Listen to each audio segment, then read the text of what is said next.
Fahmy. Next, I'm going to ask Shadi Hamid, who's the columnist and member of the editorial board at the Washington Post, to close us out. This is, thanks. Yeah, so moving around. Okay.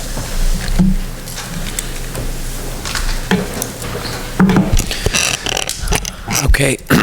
Hello, everyone. Okay, so I guess let's get right to it. Our side of the debate, we lost. We lost the debate. And I think that's part of the reason that many of us are here. We're trying to take stock of our position in the minority. I think we fought valiantly. I think that our side, we did a lot, we said a lot. We talked to most of the policymakers responsible for U.S. policy. Some of us are friends with them. We talk to them on a regular basis. They just decided to go in a very different direction than the one that we preferred. We gave it a good shot. So, like, now where does that leave us? And I'll just kind of offer some reflections and also drawing on some of the remarks of my panelists, and maybe even ending with something constructive. Okay, so I think one thing that I've changed on, and I think that is the role of Israel, and I think that Nader got to some of this in an important way, but I want to dig a little bit deeper here. When the Arab Spring happened, I think a lot of us, we were sort of reassured by the fact that Israel was not central. Yes, there were the occasional chants where people would say mean things about Israel and Tahrir Square, and I think a lot of us who were there at the time, we didn't want to emphasize that too much in the Western media because we wanted to present this image that, this isn't about Israel or anti-Americanism. This is about a genuine desire for freedom and democracy. The U.S. should support that, and we didn't want to get distracted with some of the complications. But I think it's still fair to say that for the most part, it wasn't about Israel, and I think there was something liberating about that prospect that we could focus on Arab dictatorships, and we wouldn't have to worry so much about what's sometimes called linkage theory, the idea that the only way to make progress in the Middle East is if you first make progress on the Israeli-Palestinian conflict. The idea with linkage theory is you have to address that first. And I think a lot of us wanted to push back against that idea because obviously peace was not forthcoming, so there was no real reason to kind of hold democracy and hold the freedom and rights of hundreds of millions of Arabs to whether or not there could be a viable two-state solution or peace process. So I think now, looking back, I think that we were wrong. Linkage theory does matter. Israel is a big part of the problem, and I'll talk about where exactly I think the problem is. But we can't ignore that any longer. And I think what the Gaza war offers up, it offers an entry point into this very difficult conversation that as much as we want to say that we can separate supporting democracy in the Middle East from support for a two-state solution, or for that matter, a one-state solution, we can't really separate them. That's a thing that we have to contend with.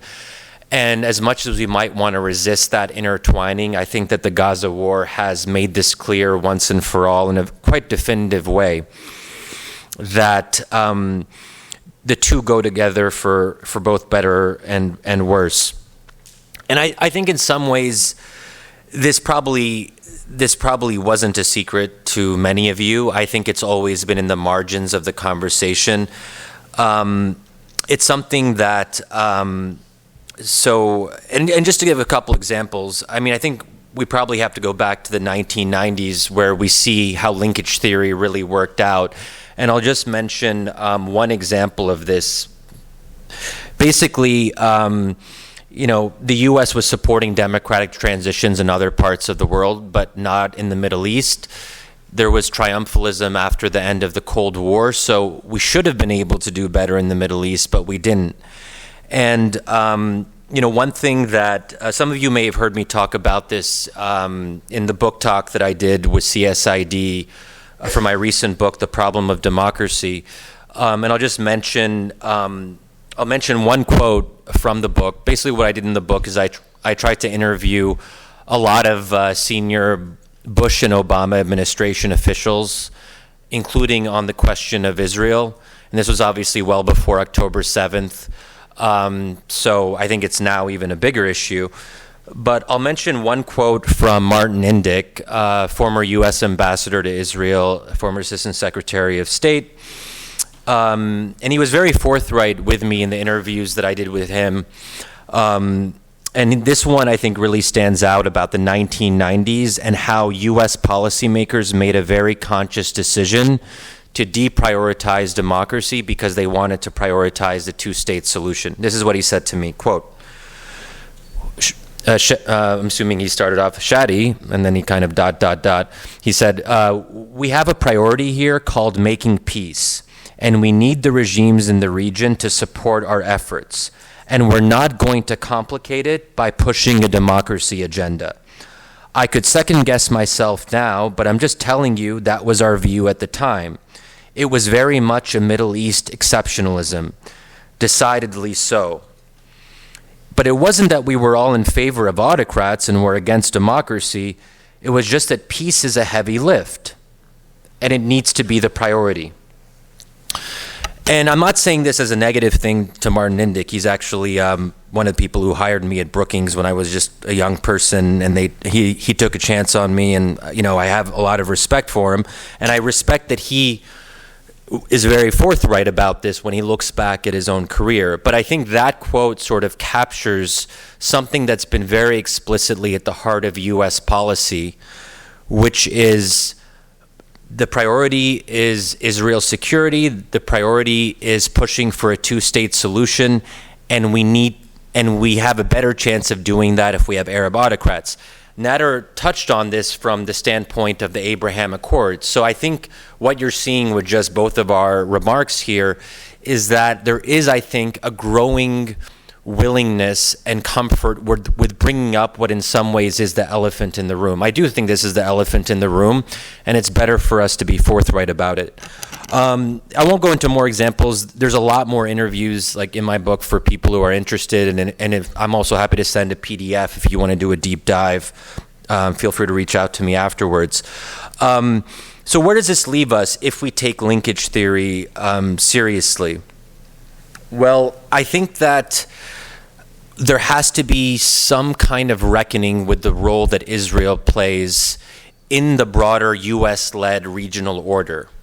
Israel is at the center of it.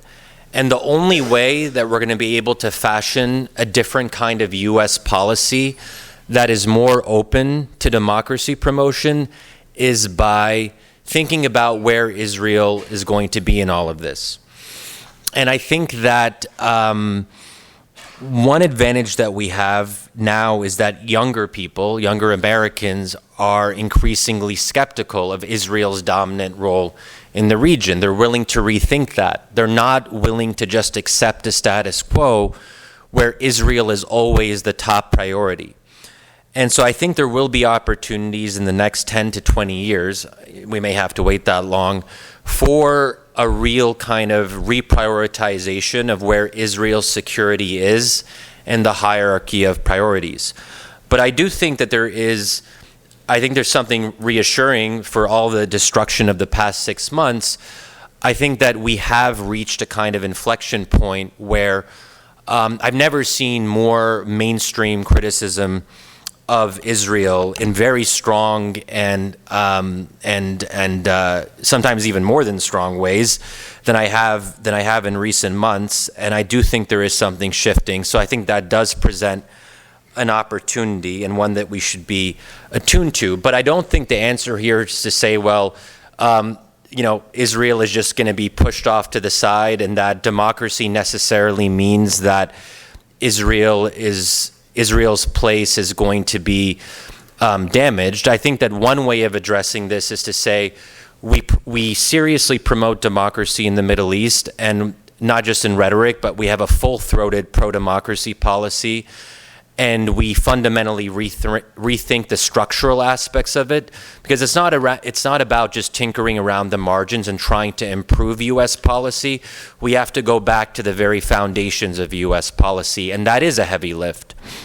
But I think one way of perhaps reassuring people who do care about Israel's security is to say, well, the U.S. can do two things at once. It can put pressure on Arab autocratic regimes and use its leverage to pressure them to open up their political systems and so forth. But it's also the case that the U.S. can put pressure on a future democratically elected government in any one of these countries and say, if you want to continue having U.S. support, don't cancel the peace treaty with Israel. That was actually something that was explicit during the Arab Spring. And there is a reason that the Muslim Brotherhood-led government of Mohammed Morsi wasn't going to tamper with that. So I think there are ways to kind of get around this dilemma or get around this elephant in the room, which is by saying that if the U.S. in good faith promotes democracy in the Middle East, it's going to have goodwill. It is going to have more leverage with the elected governments that come out as a result of any kind of democratization process. So I think there are ways to address this. And now just a couple last things that I'll end with, maybe more broadly. So I do think that there is a danger when we focus so much on America's role in the region and how America is one of the major obstacles to democratization in the Middle East. Sometimes that can be seen as removing agency from ordinary Arabs. So actually, I would not give this talk if I was giving a talk to Arab activists. I wouldn't want to depress them in this way, but, between us, or at least if I'm being forthright, I do actually think that if I was an ordinary Arab who was really angry at my government, I think it was pretty futile to protest, because as long as the U.S. presents this kind of block, I do think it is going to be an uphill battle. Of course, anything is possible, but I think one of the lessons of the Arab Spring is that even if you have people power, even if you have millions of Arabs across the region protesting for greater rights and freedoms, if the regional and international context is not conducive, then that can tip the balance one way or the other.